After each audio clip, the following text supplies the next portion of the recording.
Have you on the show. Super excited to get to know more about you and, of course, the band Faintheart. And, just welcome, man. It's great to have you. Yeah. Thanks so much for having me on here. I'm excited. Yeah, well, cool. Well, I'm glad you're excited. I'm excited too, so that's good. Sweet deal. So Faintheart, I mean, you guys, I'm guessing, haven't been around for a huge extended amount of time. Give us a little bit of backstory on the band and kind of what fans need to know about you guys at this point. Yeah, so it hasn't even quite been a year yet, but there was a couple other people in the band, and we were called a different band before that. And then, life happens. People move on. Things change. Musically, we didn't really feel like it was a good fit to continue releasing music under our old name. It also kind of felt defeated, I guess, just to keep kind of, beating a dead horse, really, with the old name, and just music. And I guess people had different understandings of what that band should have sounded like or did sound like, and the music we wanted to release. We're like, well, this doesn't really sync up with it, so I think it's best if we just start over. I guess it's like the definition of insanity is to keep doing something repeatedly and just expecting different results. So, right. Yeah, so we just switched it up. And we released our, self-titled release back in March, and it's kind of more like a progression of collection of songs, I guess, and they're just kind of songs we recorded over the past year and we're really sure to release, and then we'll kind of release most of them as singles, and then finally capped it all off with one final release there, and packaged up to kind of give people a taste and idea of this kind of who we are musically, and this is kind of where we're at. Nice. So you said you'd kind of it's kind of to give people a taste. Are you expecting to release a full-length record sometime in the near future? Yeah, I mean, I don't know about full length, but more. Yeah, in terms of I don't know, everything's changing so much, and we'd rather consistently release material than I don't know if a record cycle is still 2 years on a full length anymore for bands, but so we're actually finalizing up some songs. I think we have most of them all demoed out and everything. And we'll be actually going into the studio. We actually just booked studio time, so we'll be going into the studio in July to start recording the next release. Oh, wow. Cool. Well, that's fantastic. Now, let's talk. I obviously want to, I would be remiss if I didn't get into talking a little bit about kind of the stuff that you guys have demoed out already. But let's talk a little bit about the current EP first. I mean, it's self-titled. You'd kind of mentioned it was just kind of a collections of songs written over the past year or so, since you guys have changed the name to Faintheart and kind of changed musical directions. What do you guys see yourselves as at this point with the new style? I mean, how do you qualify that? I've seen some comparisons written about you guys kind of saying, oh, well, they sound kind of like this band or this band, but I'm curious how you guys see yourself. Yeah, no, some of them actually make me laugh. I think somebody said REM, and I thought that was kind of funny. little out of left field. I liked it, Mm-hmm.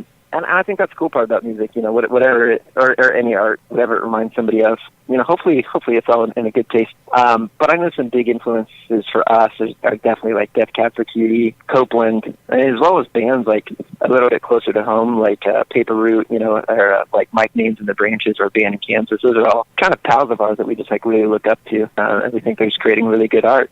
So nice, very cool. So now, what did you guys, aside from wanting to kind of just give people an introduction to the new sound and the new band, what did you want to accomplish with this current EP? What was the goal? For us, we've always just wanted to create music that people can connect to it in whatever level that means. There's just a lot of times, you hear a song and you're like that's explaining how I'm feeling better than I can process how I'm feeling. Mm. Or there's a song you're driving and you get home and you have to wait in your driveway or whatever until the song finishes because you just have to finish it out. And so I guess we just want to really relate our music back to people, just because we write about life and different life experiences, and people have impacted us a lot, and so we hope to write music that's able to impact others as much as they've impacted us. Very cool. You'd kind of said that a band in Kansas and Death Cab for Cutie and Mike Maines were kind of some general inspirations for you guys. Do you think that there's going to be much of a departure from the sound that you guys put out with this debut EP, the self-titled one, to the new one that you guys are currently about to go into the studio to record? I think we're still trying to keep, a lot of the guitars and stuff. With everything we've written, though, a little bit more, probably less super audible synthesizer sounds are still going to be in there. Those are just like parts I really like to play with. But no, I don't think it'll be like too much of a departure. Like I said, that's kind of like, you know, who we are, and we wanted to give it a taste. So I don't think it'll be like a total like 180 or anything. But we always want to make sure that we keep evolving as people and as musicians, you know. We don't want to just kind of crank out the same material. Yeah, well, and obviously, yes. I mean, you know, and it's funny because I know this has been brought up on this show before, but you know, it's interesting how fans are. I mean, there are certain bands that I would sell a body part to be able to get them to make another album like their debut record, but yet at the same time, I get very frustrated when fans like really just want a band to continue to do the exact same thing over and over and over again, which is weird. I mean, it's hard to kind of know what to do with that, but at the same time, you know, it's like, you know, I think when it all comes down to it, it's your band, and you got to make what makes it interesting for you, and especially, you know, if you guys go on to become popular and end up touring a lot, you're going to play these songs a ton of times before it's all said and done, and you know, it's ones that you have to live with. Right. Yeah. It's kind of it's funny you bring that up. It's like such like a double-edged sword, you know, because it's like, I guess at the end of the day, I just hope people like are making music they want to make. You know, it's like people get like frustrated with Taylor Swift making pop music, and I'm like, whatever. I mean, like, I like it. It's fun.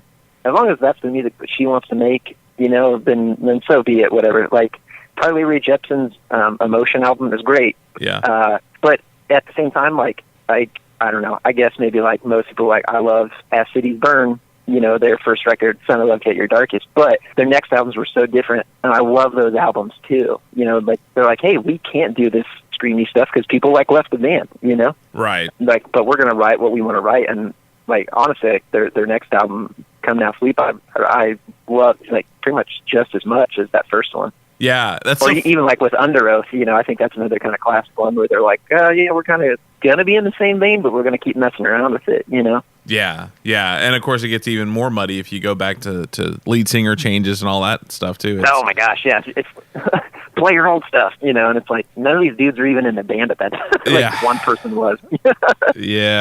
Yeah, it's so funny. It's so funny to be having this conversation with you because so often it's funny because bands will get on the show and it's like they play with a lot of other bands that are kind of in the same general, you know, field as they are, but all the bands that they listen to are like, you know, mainstream rock bands, which is fine, you know, whatever. Yeah. But it's always funny because, you know, it's like I can tell that I can tell kind of a lot of what you listen to, and it's kind of cool and refreshing to hear that. I was actually just listening to the Tooth and Nail podcast today and was listening to them talk about Chad Johnson. That's on my that's on my like queue of podcasts to listen to. Yeah, it's interesting. It's interesting for sure, especially if you're a big fan of like all the old school Tooth and Nail bands. I'm curious to see where they go with it, but yeah, like I said, I mean, it's refreshing to kind of hear that coming from somebody else who's not just a fan but also a musician as well. So that's cool. That's right. Cool. Yeah. And I mean, that's, you know, and I mean, as a band too, it's like we're really digging on like that new Paramore record. I think is just really tasty. I think it's pretty cool. It's like, you know, these like really fun sounding songs, but then when you dig a little bit deeper, the lyrics are pretty heavy, you know? Yeah. And I think that juxtaposition is really cool, you know, but then on the flip side, like we love Everything Was Sound by Silent Planet, you know? So, like 1975, like I think there's a lot to be unpacked there. You know? So it's kind of all over the gamut, you know. Yeah, for sure. So now, what do you think that people who have heard the song "You and I," which is your current single, which is doing really well right now, what do you think that people would be most surprised at that is maybe one of those more subtle influences for you guys that people wouldn't think to put with you based off of just that one song? That was tough. Like, I feel like we threw Mellotron in there, which is like some of those synth sounds you hear, and so it's like you hear that and you're instantly like, oh, that's Copeland.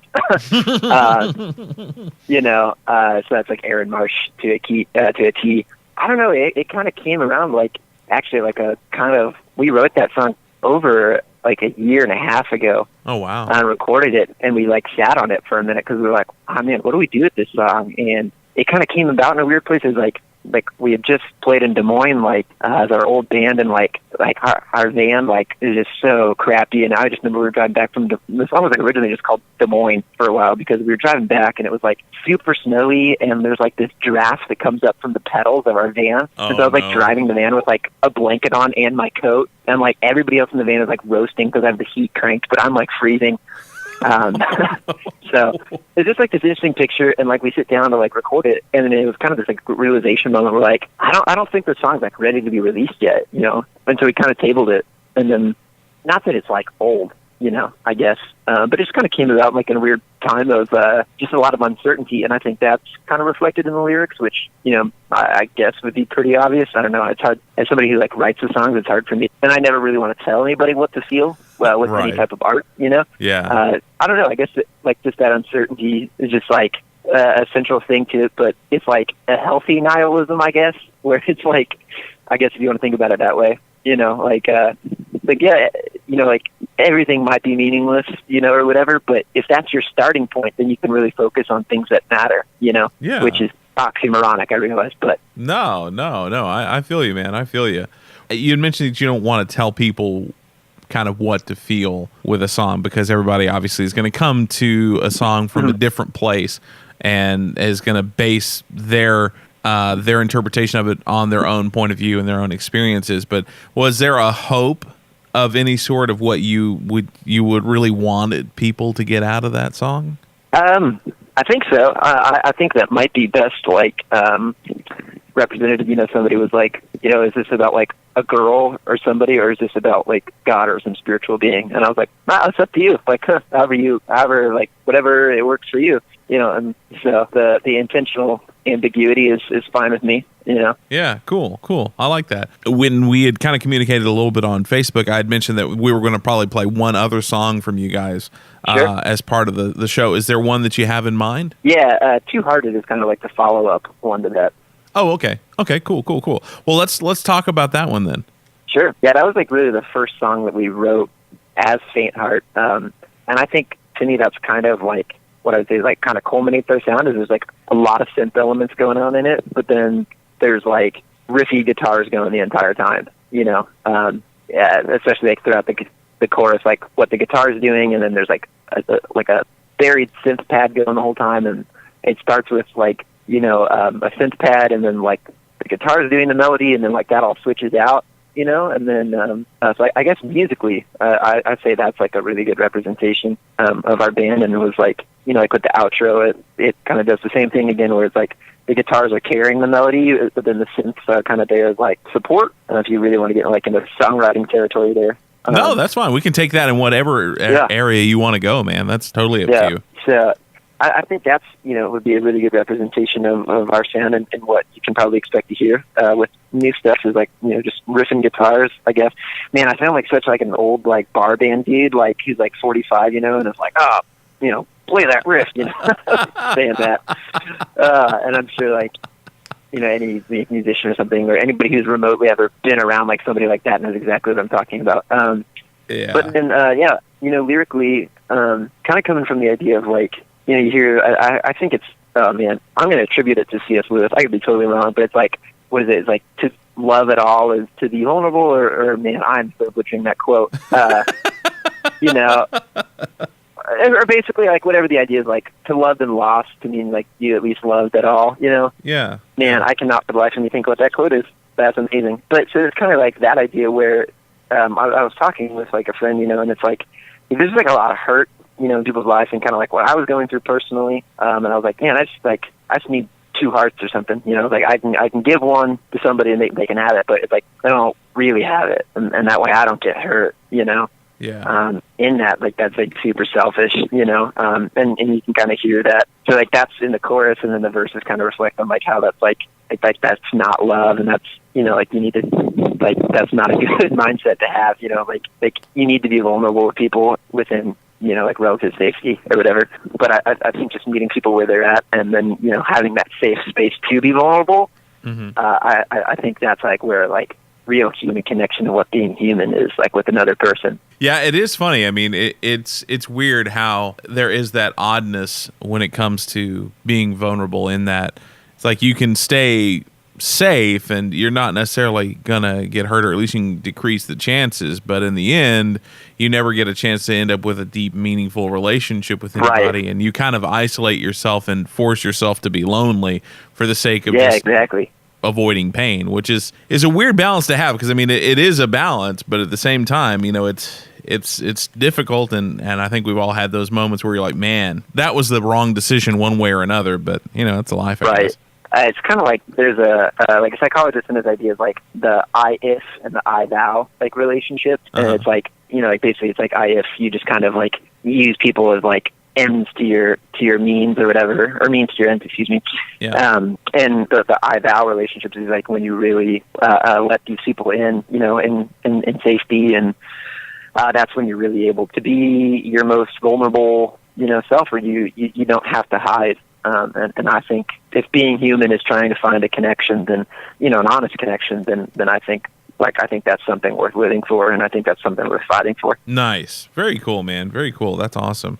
I wanted to bring up at least briefly the music video that you guys did for the song You and I. Yeah. It was intriguing. It's like almost every video on Facebook that really just sucks me in, and then I realize 5 minutes has gone by. I thoroughly enjoyed it. What was the reason behind the decision to kind of take a purely artistic approach to it?